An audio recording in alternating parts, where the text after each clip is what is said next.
Before I start, I would just like to explain that I would like to take the audience from the sentimental plane to a more scientific and rational plane. I hope I have a permission to that. Today's school books present the following information.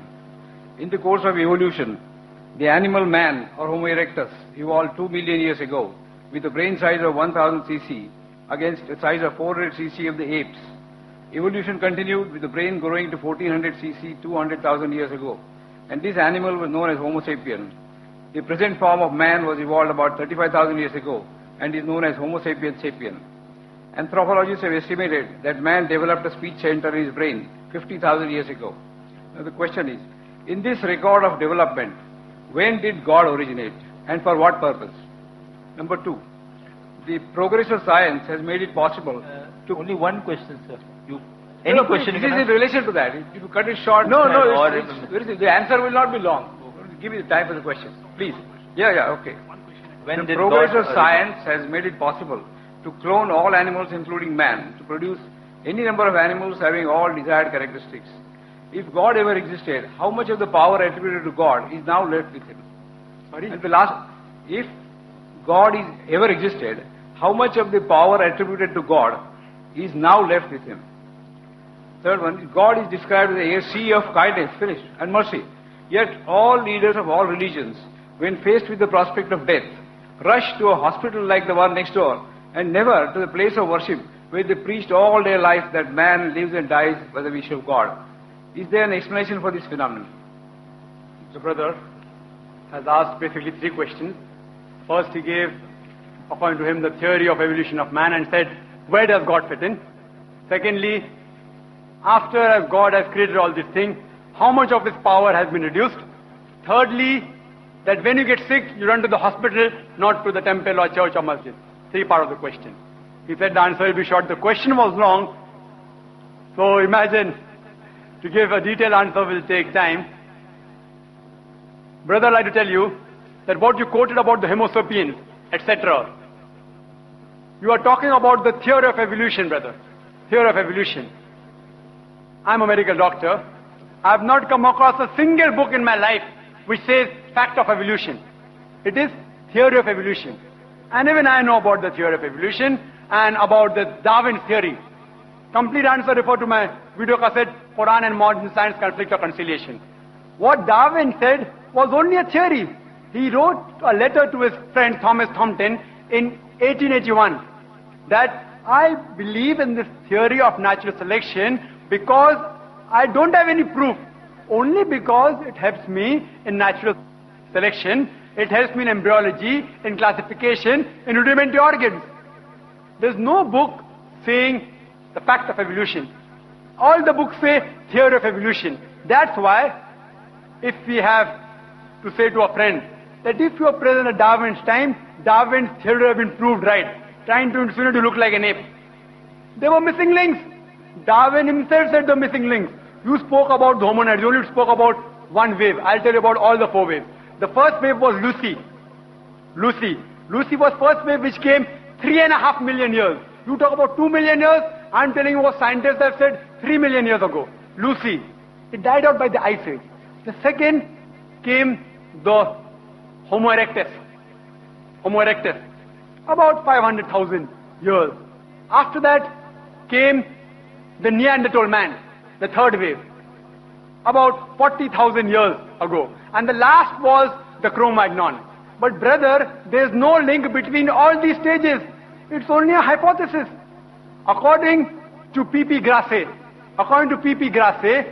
who held the chair of evolutionary studies in Paris, in Sorbonne University, in 1971, he said, it is letting our imagination run too wild, just based on vestiges to say who our ancestors were. I do know there are some people who speak about Darwin's theory. I'm a medical doctor, I know about that. But do you know there are hundreds of scientists who speak against it? The few scientists speak in favor, but there are more who speak against it. For the complete answer, refer to my video called Quran Modern Science. There are few scientists, because there's no fact of evolution, they say let's support a theory. Quran doesn't support any theory or hypothesis. Quran speaks about fact. So regarding your 2 million years, Allah subhanahu wa ta'ala, no beginning. When man came, no one knows the exact date. No one knows. Assumption is there. But Quran says the first man was Adam alayhi salam. First man. And with it came Eve. May Allah be pleased with her. Man hasn't reached that stage. There's not a single statement in the Holy Quran which science has proved wrong yet. Hypotheses go against the Quran. Theories go against the Quran. There's not a single scientific fact which is mentioned in the Holy Quran which goes against established science. It may go against theory. So brother, your thing is only supported by few people, not by the majority. Regarding second part of the question, that if Allah has created all these things, how less His power has become.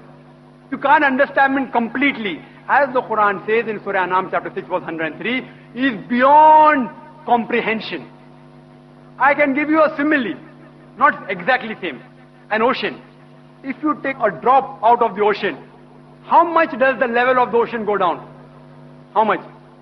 How much? Yet, in spite of this, the difference between Allah becoming less when He creates things and the difference between the level of the ocean becoming less is infinite. The level of the ocean may become 0.00000 somewhere, 0.00 somewhere it will end. But Allah subhanahu wa ta'ala, not even a bit becomes less. He is all powerful. That's Allah subhanahu wa ta'ala. If such a God who becomes less, we don't worship such God who becomes less. Keeps on creating, He will sometime lose His power.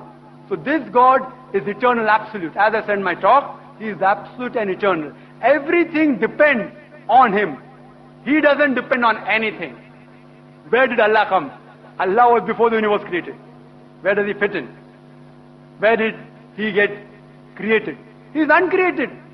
You ask me the question, where did He come into existence? He is uncreated. It's like you asking me that when I tell that my friend, he told me that my brother Tom, he gave birth to a child. Is the child girl or a boy? I, being a doctor, know very well a man cannot give birth to a child. So where does the question come whether it's girl or a boy? So you're asking me when did Allah come fit in the picture? Allah is uncreated. Because He is uncreated, the question doesn't arise. When did He come? He is there. Question doesn't arise. Regarding a third part of the question, that when people get sick, they run to the hospital. They don't run to the temple. They don't run to the mosque, not to the church. The brother may not be knowing all the people. I am a doctor, I know. That when the doctors give up, the thing we doctors say,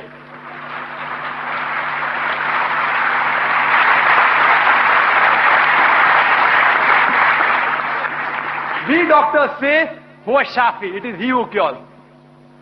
That doesn't mean the person gets sick, only go to the temple. Because the Quran says in Surah Nahl chapter 16 verse 43, as well as in Surah Furqan chapter 25 verse 59, if you are in doubt, go to a person who knows, who is an expert.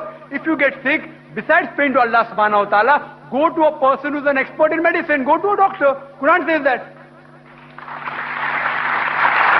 But even after going to the doctor, have faith in Allah. Because He is the person who cures you. He can cure you with a doctor or without a doctor. So Allah subhanahu wa ta'ala says, we don't believe in blind belief. No Muslim scholar will ever say, if you are sick, don't go to a doctor. Go to a doctor, but finally the person who cures is Allah subhanahu wa ta'ala. That's why all the doctors, when all their brain, all their science, all the medicine fails, they say, it is only Allah who can save you.